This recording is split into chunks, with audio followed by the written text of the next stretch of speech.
আসসালামু আলাইকুম প্রিয় দর্শক, আজ আমি যে প্রসঙ্গটি নিয়ে কথা বলতে চাই সেটা খুবই একটা অপ্রীতিকর এবং আমার জন্য উচ্চারণে যথেষ্ট বিব্রতকর একটা প্রসঙ্গ। সেটা হলো সিডিআই প্রসঙ্গ। আমরা দেখছি গত দুদিন ধরে এই প্রসঙ্গটা খুব বারবার ঘুরে ফিরে আসছে। আসলে সত্যি কথা বলতে কি, আমি না এটার অর্থ বুঝতাম না এবং এটার অর্থ বুঝতে আমাকে অনেক বিব্রতকর অবস্থায় পড়তে হয়েছে। গত দুদিন ধরে দেখছিলাম যে মেহের আফরোজ শাওন, যিনি একজন অভিনেত্রী, গায়িকা এবং ওনার সমাজে বেশ পরিচিতি আছে, এবং উনি হুমায়ুন আহমেদ সাহেবের স্ত্রী, আমাদের খুব জনপ্রিয় লেখক হুমায়ুন আহমেদ ওনার স্ত্রী। মেহের আফরোজ শাওন নাকি কোনো একটা ফেসবুকে একটা পোস্ট দিয়েছেন, সেটা নিয়ে অনেক হইচই, এবং আনফর্চুনেটলি যখন উনি দিয়েছেন তখনই আমার ওটা পড়া হয়নি। পরে আমি বিভিন্ন মাধ্যম থেকে ওটা দেখেছি। আমি আসলে ফেসবুকে খুব একটা সক্রিয় নই, যে কারণে অনেক সময় পড়া হয় না। তো পরবর্তী সময় এটা নিয়ে অনেক আলোচনা নিয়ে, এবং দেখলাম যে রাজশাহী ইউনিভার্সিটির একজন টিচার, জার্নালিজম বিভাগের teacher Mister Selim Reza Newton, উনিও আবার কিছু এই ব্যাপারে লিখেছেন। তো আমি না আসলে এই পোস্ট নিয়ে আলোচনা হচ্ছিল গত 2-3 দিন ধরেই। তো আমি গতকাল সন্ধ্যার পর রাতে আমি এই সিডিআইয়ের মিনিংটা বুঝেছি। তাও কোথাও বুঝেছি তাও বলি আপনাদেরকে। আমি একটা বিয়ের দাওয়াতে গিয়েছিলাম। বিয়ের দাওয়াত তো সামাজিক অনুষ্ঠান, এটা যেতেই হয়, যাই আমি। তো একটা বিয়ের দাওয়াতে গিয়েছিলাম। সেই বিয়ের দাওয়াতে জাতীয় পার্টির মহাসচিব শামীম হায়দার পাটোয়ারি সাহেব উনিও এসেছিলেন। উনি আমার পাশেই বসেছিলেন। দেখলাম যে ওনারা বেশ আলাপ করছেন, যে এই একটা বিষয় নিয়ে বেশ আলোচনা হচ্ছে, এবং আমি ওনাকে আস্তে করে জিজ্ঞাসা করলাম যে ভাই, সিডিআই মানেটা কি? তো দেখলাম যে আমার প্রশ্নের কারণে উনি আরও বিব্রত হয়ে গেলেন। মানে উনি বিব্রত হলেন এই কারণে যে ওনাকে এটা আমাকে ব্যাখ্যা করে বোঝাতে হবে এই কারণে, নাকি আমি জিনিসটা বুঝি না এই কারণে, নাকি আমি জিনিসটা বুঝেও না বোঝার ভান করছি, এরকম উনি কিছু মনে করেছেন এই কারণে। আমি জানি না কী কারণে উনি খুবই বিব্রত হলেন, এবং বিব্রত হয়েও উনি কিন্তু আমাকে স্পষ্ট করে কিছুটা বললেন না, আকার ইঙ্গিতে বললেন। মানে এর অন্তর্নিহিত অর্থটা হয়তো ওনার কাছে অথবা অন্য কারো কাছে এতটাই অশ্লীল যে এটা আসলে কেউ বুঝতে চাইলেও উচ্চারণ করা যায় না। যাই, উনি যেভাবে আকার ইঙ্গিতে আমাকে বোঝালেন আমি মোটামুটি বুঝতে পারলাম। এখন বুঝতে পারার পর আমি আজকে এই অনুষ্ঠানটা পুরো করার আগে আমি মেহের আফরোজ শাওনের যে স্ট্যাটাসটা, যে পোস্টটা, সেটা পুরোটা আমি বের করে পড়ার চেষ্টা করলাম। আমি আপনাদেরকে পড়ে শোনাচ্ছি, যেহেতু সিডিআই এটা বুঝবেন না, অর্থ কাজে উচ্চারণের খুব একটা সমস্যা নেই। তিনি লিখেছেন, গত 1 বছরে প্রায় ফেসবুকে একটা শব্দ চোখে পড়েছে, জুলাই সিডিআই। আমার পরিচিত অনেকের লেখাতেই জুলাই সিডিআই শব্দটা দেখেছি, আবার অপরিচিত অনেকেও লিখেছে জুলাই সিডিআই। প্রথম ভেবেছিলাম জুলাই সিডিআই কোনো একটা ট্রেন্ড, শুধুমাত্র জুলাই মাসে হয়তো তারা জুলাই সিডিআই লেখে, কিন্তু একটু খেয়াল করে দেখলাম সারা বছরই ফেসবুকের বেশিরভাগ মানুষ লিখছে জুলাই সিডিআই। তখন বুঝতে পারলাম যে জুলাই সিডিআই শুধু জুলাই মাসে না, যে কোনো সময় জুলাই সিডিআই লেখা যায়। মন খারাপ থাকলে যেমন আস্তে করে লেখা যায় জুলাই সিডিআই, তেমনি মন খুব ভালো থাকলে হো হো করে হাসতে হাসতে জুলাই সিডিআই লেখা যায়। বন্ধুদের সঙ্গে আড্ডার গল্পে যেমন লেখা যায় জুলাই সিডিআই, তেমনি কারো ওপর ভীষণ রেগে গেলেও জুলাই সিডিআই লেখা যায়। আবার মনের অবস্থা ভালো না মন্দ আপনি বুঝতে পারছেন না, তখনও আপনি জুলাই সিডিআই লিখতে পারেন। আমার বাবা এত কিছু ভেবে কাজ নেই, আজ যেহেতু 1 জুলাই, তাই আমিও লিখলাম জুলাই সিডিআই। এই পুরো লেখাটার মধ্যে এক ধরনের ব্যঙ্গ আছে, এক ধরনের উপহাস আছে, এবং এই ব্যঙ্গ এবং উপহাসটা কী নিয়ে? সিডিআই অর্থ যদি আপনি নাও বুঝেন তাও বুঝবেন এটা জুলাই নিয়ে। তো জুলাই মানে কি? জুলাই তো প্রতি বছরে আসে, কিন্তু যখন এখন জুলাই উচ্চারিত হয় তখন সবাই বুঝতে পারে জুলাই জিনিসটা বলা হচ্ছে 2024-এর জুলাই। যে জুলাই মাসে এই দেশে একটা 2024-এ একটা আন্দোলন হয়েছিল, হাসিনা সরকারকে হটানোর জন্য প্রথমত সেটা ছিল বৈষম্য বিরোধী আন্দোলন, কোটা সংস্কার বিষয়ক আন্দোলন, তারপরে বৈষম্য বিরোধী আন্দোলন এবং তারপরে এক দফার আন্দোলন, মানে হাসিনাকে অপসারণের আন্দোলন।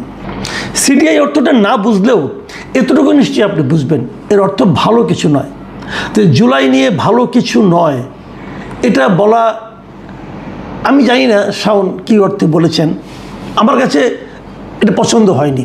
কারণ আমি জুলাই আন্দোলনের পক্ষে ছিলাম এবং আমার এক একজন এক এক কারণের পক্ষে ছিলেন।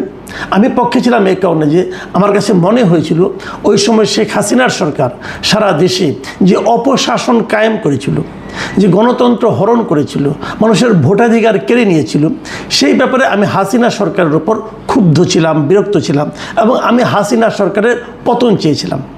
আবার অন্যদিকে শুরুর দিকে যখন তারা কোটা বিরোধী আন্দোলন হলো, আমি কোটা বিরোধী আন্দোলনের পক্ষে ছিলাম। আমি মনে করতাম যে মুক্তিযুদ্ধের নাতিপুতিদের জন্য কোটা থাকা সরকারি চাকরিতে উচিত নয়। সরকারি চাকরিতে কেবল না, সরকারি বিভিন্ন পাবলিক ইউনিভার্সিটিতে ভর্তি পরীক্ষায় বিভিন্ন যে কোনো জায়গায় আমি যে কোনো ধরনের কোটার বিপক্ষে। কাজেই আমি কোটা বিরোধী আন্দোলনের পক্ষে ছিলাম, যে কারণে জুলাই মাসের এই আন্দোলনের আমি পক্ষে ছিলাম। কাজেই সেটা নিয়ে ব্যঙ্গ বিদ্রুপ করাটা আমার জন্য খুব একটা আনন্দদায়ক নয়। শাওন করেছেন, এটা ওনার ব্যাপার, সব মানুষ তো একভাবে ভাববে না। ওনার ভাবনা, ওনার কী কারণে ভেবেছেন তা তো উনি ব্যাখ্যা করেননি, হতে পারে, কিন্তু উনি হালকা চালে এই জিনিসটা উনি লিখেছেন। লেখার পরে দেখলাম যে রাজশাহী ইউনিভার্সিটির যিনি জিএস মিস্টার সালাউদ্দিন আম্মার, উনি এক জায়গায় একটা কথা বলেছেন। উনি এই মেহের আফরোজ শাওনকে লক্ষ্য করে বলেছেন যে এই মহিলারে যে জুতার বাড়ি মারতে পারবে তাকে 1 লক্ষ টাকা পুরস্কার দেব, জুতার বাড়ি মেরে নাক মুখ দিয়ে রক্ত বের করে দিতে পারলে 2 লক্ষ টাকা। এখন কেউ মব উস্কানি বলতে আসলে ওইটারে ভরা বাজারে ল্যাংটা করে পিটামো। এটা হলো একটা বিশ্ববিদ্যালয়ের নির্বাচিত সাধারণ সম্পাদকের বক্তব্য। 3টা বক্তব্য। 1 নম্বর হলো মেহের আফরোজ শাওনকে জুতা দিয়ে মারতে পারবে, যে মারতে একটা বাড়ি মারলে চলবে, তাকে 1 লাখ টাকা দিবে। যদি কেউ মেরে তাকে রক্তাক্ত করতে পারে তাহলে তাকে দিবে 2 লক্ষ টাকা। এবং যদি কেউ এটা মব বলে উস্কানি, মবের উস্কানি বলে, তাহলে তাকে ভরা বাজারে ল্যাংটা করে উনি পিটাবেন।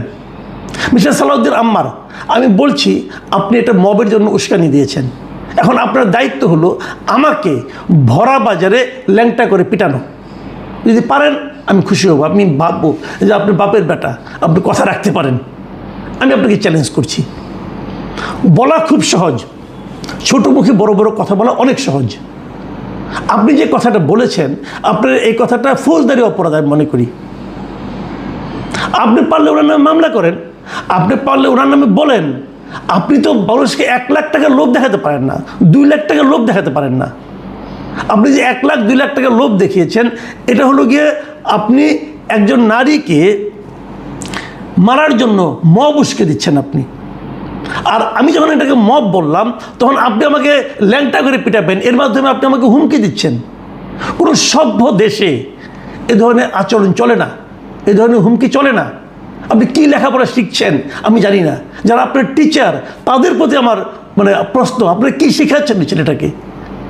এই ছেলেটার আরও অনেক কথা আমি শুনি। আমার সঙ্গে ওনার একবার দেখা হয়েছিল, যেদিন ওনারা ইলেকটেড হলেন, ইলেকশনের পরের দিন আমি রাজশাহী বিশ্ববিদ্যালয়ে গিয়েছিলাম, আমি আমার কাজে গিয়েছিলাম, ওখানে ওনার সঙ্গে দেখা, আমি হাত মিলিয়েছি।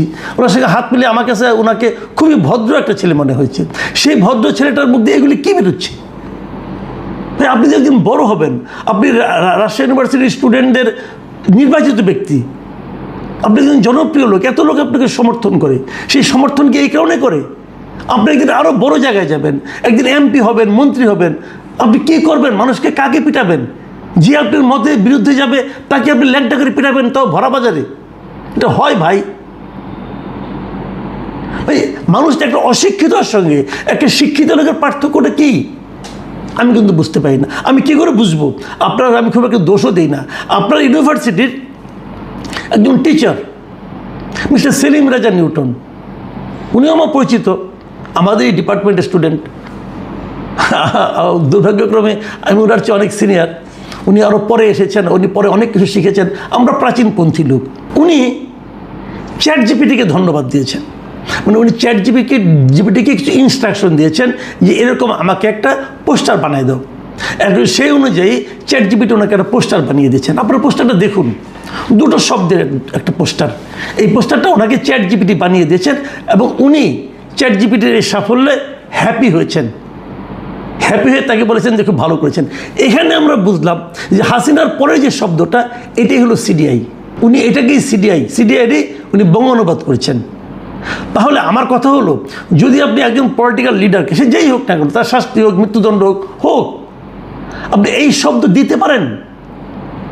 উনি দিয়েছেন, আমরা দেখেছি। ওনারই ছাত্র ওনারা পিটানোর কথা বলছেন। এগুলি কেন? এই জিনিসটা না হয়ে আমরা মানতে পারি না। এদেশে কি সব দেখেন, ৭১-এর মুক্তিযুদ্ধও কিন্তু আমরা দেখেছিলাম। ইয়াহিয়া খানের ছবি এঁকেছিলেন শিল্পী কামরুল হাসান, সেখানে কিন্তু এরকম অশ্লীল শব্দ ব্যবহার হয়নি। এখন আমাদের শিক্ষিত লোকরা অশ্লীল শব্দ ব্যবহার করছেন। একজন লোকের প্রতি আপনার ক্ষোভ থাকতে পারে, সেই ক্ষোভ প্রকাশের ভঙ্গি কি এটা? আচ্ছা, আপনার সন্তান যদি জিজ্ঞাসা করে, এই সেলিম রাজা নিউটনকে জিজ্ঞাসা করছি, যদি বলে যে স্যার নিজে লেখলেন হাসিনা, তারপরে শব্দটা, অথবা লেখলেন সিডিআই, এর অর্থ কী? আপনি কী বলবেন ভাই? কদিন আগে আমার ওয়াইফ আমাকে বলছেন, আমার স্ত্রী আমাকে বলতেছিলেন, আমার ছেলেটা খুবই ছোটো মানে ক্লাস 10-এ পড়ে। সে এসে তার মাকে জিজ্ঞাসা করছে, আচ্ছা মা, ওনার আমার ছেলের আবার কয়েকটা পছন্দের ক্যারেক্টার আছে এই দেশের, যেন উনি এনসিপির নাসিরুদ্দিন পাটোয়ারিকে খুব পছন্দ করেন, কিন্তু হাদি কতটা পছন্দ করতেন না, যা হোক করে না। তো সে এসে মাকে বলতেছে, মা এই যে হাদি সাহেব যে বলছে যে এটা এই যে শাহ, তারপরে এই যে আরেকটা কি, এটা ছিঁড়ে ফেলবে, এটা কি ছিঁড়ে ফেলবে?